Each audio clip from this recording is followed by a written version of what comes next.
Hi everyone, my name is Peter Nguyen, and I'm a senior in Dr. Yasu Maria's lab here at UMass Amherst in the microbiology department.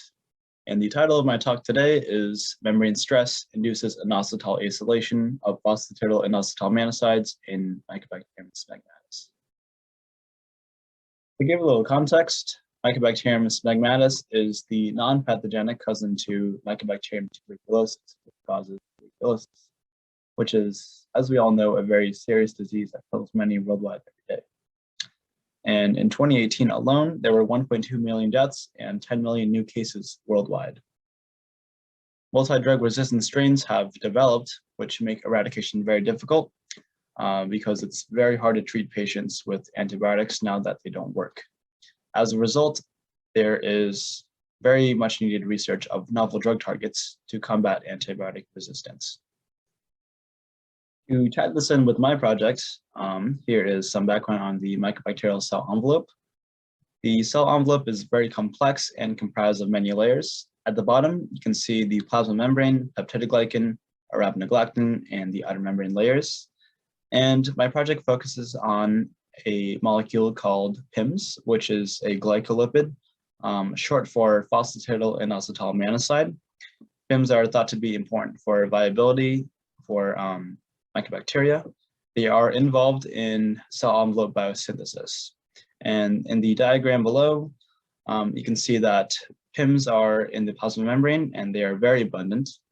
Not so much in the outer membrane, but they can exist there as well. And at the top right, there is an example of a PIM, diacylPIM2. The AC2 is pointing toward the two acyl chains. The PI is phosphatidylinositol, which is the structure right here. M2 is the two mannoses attached to the inositol. Here is the PIM biosynthetic pathway, which begins with PI, or again, phosphatidylinositol. Through different enzymes, such as monosyltransferases, you can add a mannose to PI to become PIM, another one to become PIM2. Alternatively, you can also add an acyl chain via acyltransferase to make ACPIM1. This pathway goes all the way down to acyl PIM6, which is 6 mannoses attached. And the primary PIMs in the pathway are acyl PIM2 and acyl PIM6. These are dominant and are most abundant in the pathway. As a secondary product, diacyl PIM2 and diacyl PIM6 also exist, which is the same molecule, but with an extra acyl chain added to the inositol. And my project specifically focuses on these 4 PIMs because when you induce membrane stress through either a chemical compound or heat, we see an accumulation of diacyl PIM species. So again, usually monoacyl PIMs are dominant, but upon membrane stress, diacyl PIMs become dominant and monoacyl PIMs will deplete. So how can we see PIMs? Here's the workflow. You begin with cell growth in a certain condition, whether it be heat or membrane fluidizing compounds. Then you can spin down to obtain a pellet and then extract lipids via organic solvent. And then you can further purify using biphasic purification. You can then separate the lipids by polarity through thin layer chromatography, or TLC. And then you can do chemical staining of this TLC plate and develop the PIMs. In this case, we use orsanol, which is specific for glycolipids, which PIMs are also glycolipids. So how can we stress the membrane? So the main way I do it in my project is through membrane fluidization, which I use a membrane fluidizer called benzyl alcohol, or by inducing heat stress. And on the diagram on the right, as you increase fluidization of the membrane, you can see that the phospholipids become more and more disordered. So you can see the membrane is very loose. And as you lower fluidization and rigidify the membrane, they become more compact into a sort of gel phase. And this goes the same for temperature and the membrane fluidizer. It's the same concept for both. As you fluidize more fluid membrane, as you rigidify, everything is more packed. So here is some experimental data showing PIM acylation. The top left figure is a thin layer chromatography plate stained with orsinol, and these show PIMs. As you can see, there are three conditions: non-treated, DMSO or dimethyl sulfoxide, and benzyl alcohol. DMSO is the vehicle control for benzyl alcohol, since we use it to dilute benzyl alcohol to the proper concentration. As you can see in the TLC plate, in the non-treated and DMSO conditions, there is an accumulation of monoacyl PIMs, so ACPIM2 and ACPIM6, as opposed to diacyl PIMs, where they are much less in abundance. Upon membrane fluidization with benzyl alcohol, you can see that diacyl PIM2 and diacyl PIM6 accumulate, while acyl PIM2 and acyl PIM6 deplete.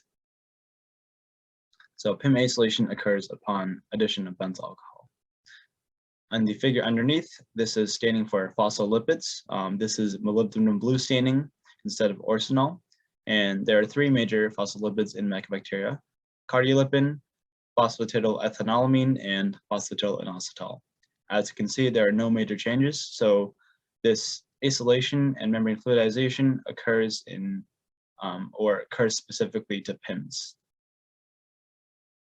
On the right-hand side here, this shows that inositol acylation is a biological process, because we want to know if killed cells can induce acylation compared to live viable cells. And you can see that in the heat-killed cell condition, there's no acylation occurring for non-treated and benzyl alcohol. And the agar plating confirms that they are indeed heat-killed. So to recap, inositol acylation is a biological process and specific to PIMs. As I spoke about before, another way to induce acylation is through heat stress. On the left-hand side here, we have different conditions. We have 42 degrees down to 60 degrees over a time course of 60 minutes. And if we focus on time point of 60 minutes, as you increase the temperature, you can see more and more PIM acylation occurring. So comparing 42 and 60, you have no accumulation of diacyl PIMs. But when you go down to 60, you have accumulation of diacyl PIM2 and diacyl PIM6, and kind of intermediate between 50 and 55. So as you increase the heat, you increase membrane fluidization, which increases PIM acylation. And when we look at the right side, we have benzyl alcohol treatment again. This is increasing concentration from 0 to 100 millimolars of benzyl alcohol, all over a time course of 40 minutes. And as you can see, as you increase the concentration of benzyl alcohol, you see more and more PIM acylation. So at 40 minutes, 100 millimolar BA, you see the full acylation, which is what we see before. Another thing to note is that by 20 minutes, the full acylation has occurred. So this reaction is very quick. Taking everything together, PIMs further accumulate with increasing membrane damage. For heat stress, as you increase the heat, the membrane is more severely damaged, which PIMs have to acylate as sort of a last-minute emergency response. And for benzyl alcohol, as you increase concentration of compounds, the membrane becomes more and more fluid, which requires a need for PIM acylation. So to summarize, PIM acylation in M. smegmatis is induced by a benzyl alcohol treatment. This occurs within 20 minutes and at 100 millimolar benzyl alcohol. In addition, PIM acylation is also induced by heat stress. The addition of an acyl chain is a biological process to ACPIM2 and ACPIM6, as shown with the heat-killing experiments. And increasing the membrane fluidity or damage through heat or membrane fluidizers can induce higher extents of PIM acylation. For the future directions of this project, we want to know what acyltransferase is causing PIM inositol acylation. If we look down at the PIM biosynthetic pathway again, we can focus on PAT-A, which is the first acyltransferase that adds the acyl chain to PIMs. PAT-A is known, it's characterized, and we understand the function. The second acyltransferase, which is dubbed PAT-B, is yet to be discovered. Likely it adds the second acyl chain to create acyl PIM2 and acyl PIM6. Understanding this enzyme better would allow us to understand why PIM acylation occurs when you induce membrane stress through heat or a compound. Thank you for watching and have a great day.